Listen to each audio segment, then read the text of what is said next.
All right, welcome back to the channel. It's your boy Fanon, and in this video, we're going to be in the 168-pound division, where it appears that the WBC is serious about what they said about a fight between Canelo Alvarez and David Benavides. Let's talk about that in this video.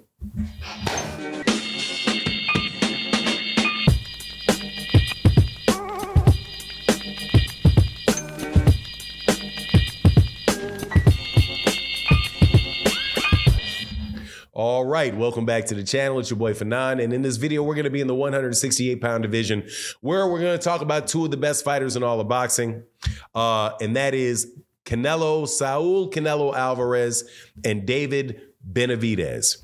As you guys know, David Benavides' star is shining mighty bright on the horizon right now because of the devastating performance that he had against Demetrius Andrade this last Saturday night in Las Vegas on a card that was absolutely spectacular.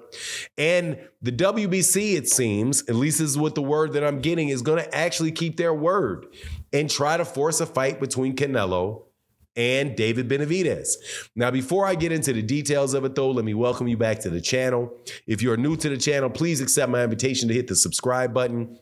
Hit the bell icon so you can be notified of when we release more videos. And if you're a longtime subscriber and supporter of the channel, thank you so much for your continued support. It is greatly, greatly appreciated. This is a fight that should definitely take place, and it should take place next. Canelo Alvarez is the undisputed title holder at 168 pounds, but he's really not at the same time. And the reason that I say that is that David Benavides is if you could use this term, it's not a real term, but so don't go quoting me on this or using it in other places, a lineal WBC champion. And what do I mean that is? It's the guy that won the belt in the ring.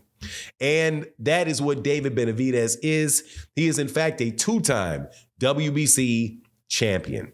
He won it at a very early age, and then he lost it because he was stripped of it because he had some illegal substance in his system and tested positive for it, specifically a white powder that people use recreationally to make themselves feel more elated.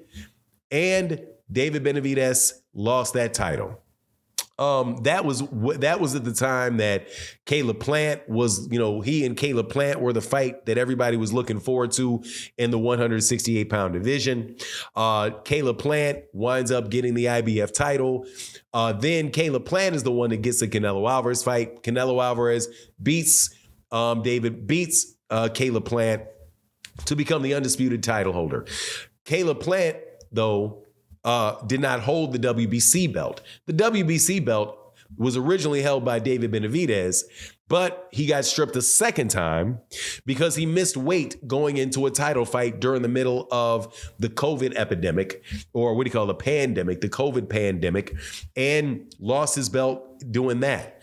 For me, I thought that was a little bit unjust because I thought that it would have been more fair if the WBC would have just allowed David Benavides to have a non-title fight, right? And just allow him to keep the belt, have a non-title fight, and move on from there because of the fact that David Benavides had to train in a bubble for that fight. And it very well could have thrown him off, could have thrown off anybody during that period of time where training got shifted and all of that. But the WBC did not let it slide. They stripped him.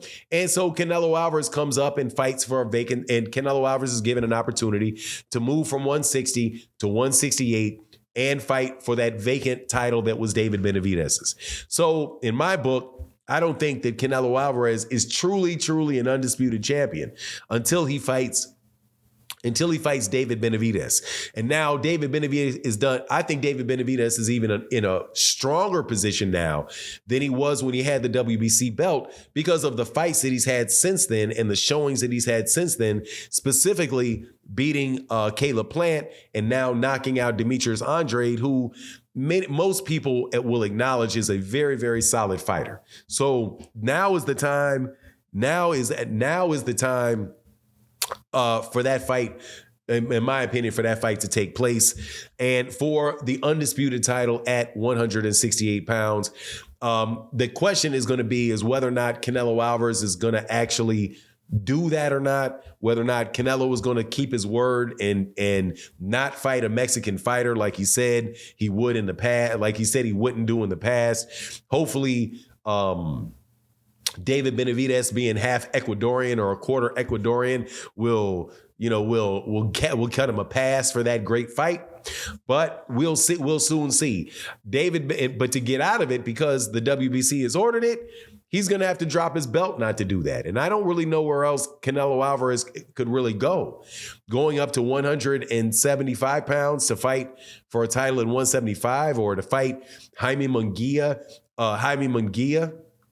I mean, unless maybe he's going to be fighting in the next 2 months, right? If he's going to fight in the next 4 months, I guess he could get one in before he fought David Benavides. But to me, it just doesn't seem like he really has, all that many places to go. As far as the fight itself, I got to tell you, man, that I don't know who would win that fight. Canelo Alvarez is a very, very strong fighter, man, and somebody that is very good at dealing with pressure, dealing with fighters that are pressuring him. And I don't think I've ever really seen him have any difficulties with fighters that are coming forward and really pressing him. I think where I've seen Canelo have most of the problems when fighting is against guys that he has to press, he has to go towards, and try to walk down while they're being more slippery, right? Versus somebody that is going to be there and looking to exchange with him, right? Say and I know this is not, a dollar for dollar comparison, guys like James Kirkland or, but you can see when he fought guys, or Gennady Golovkin is probably a really good example of that, because Gennady Golovkin was coming forward a lot of the fight, looking to bring the fight to him. Gennady Golovkin is also a very, very big puncher like David Benavides is. So, I mean, a lot of the things that Benavides does may actually work to the betterment and to the advantage of Canelo Alvarez by giving him more opportunities to counterpunch, to slip into counterpunch. But, again, nobody that Canelo Alvarez has fought is like David Benavides either. David Benavides is a very big boy, man, with very fast hands. He does get hit. Right. So there's going to be opportunities for Canelo Alvarez to land, for him to score on him. But look, I think that that fight right there can go either way. I just hope that Canelo Alvarez goes ahead and takes the fight and doesn't, kind of just not hide, but, doesn't just say, nah, I don't want to do him and drop the belts, because that is something Canelo Alvarez is capable of doing, telling the WBC no.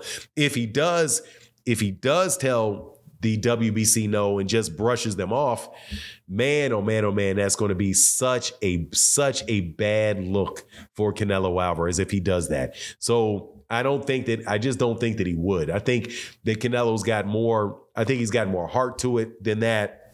And I think he probably will respond to the eggings on of the boxing fans at this point in time that really want to see that fight. And I think it's one of the biggest fights that can be made in boxing right now. It's the perfect fight for Canelo. I don't think the perfect fight for Canelo is, say, the fight with Terrence Crawford. But anyway, hopefully we'll get it.